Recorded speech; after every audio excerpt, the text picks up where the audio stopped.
5 वर्ष 7 ते 8-9 वर्ष झालं मी विकासाची कामं केलेली आहेत. माझा स्लम एरिया होता, पण त्या स्लम एरियाला मी एकदम चांगलं सुशोभीकरण केलेलं आहे.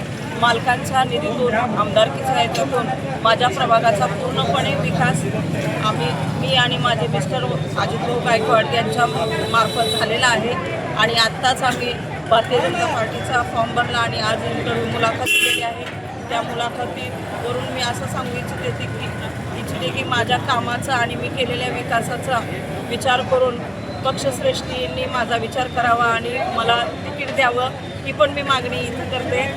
आणि आता इथून पुढं पण जी काही विकासाची कामं राहिली असतील चुकून, कारण आतापर्यंत 90% मी पूर्ण काम माझ्या प्रभागामध्ये केलेलं आहे आणि इथून पुढं जर काही राहिलं असेल तर ती पण कामं मी पूर्ण करणार आहे. त्यामुळं पक्षश्रेष्ठींनी माझा विचार करावा. मालकांनी किंवा पक्षाने जी काही कामं दिलेली आहेत ती आम्ही पूर्णपणे केलेली आहेत. माझ्या एरियातून भाजपला 50 ते 60 मतदान मिळत नव्हतं, पण मी ज्यावेळेस भारतीय जनता पार्टीमध्ये प्रवेश केला आणि निवडून आले तेव्हा प्रत्येक भागामधून कमळाला मतदान झालेलं आहे. याच्या अगोदर भारतीय जनता पार्टीचे नगरसेवक होते, पण त्यांनी विकास केलेला नव्हता. ज्यावेळेस मी 2017ला निवडून आले त्यावेळेस माझ्या प्रभागाचा पूर्णपणे विकास मी केलेला आहे.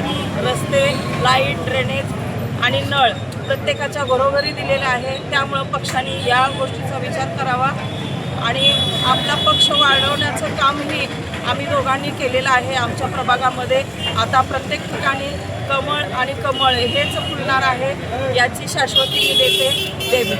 लेटेस्ट अपडेट, सुपरफास्ट बातम्यांसाठी सबस्क्राईब करा, फॉलो करा MS13 न्यूज, सोलापूरकरांच्या हक्काचं.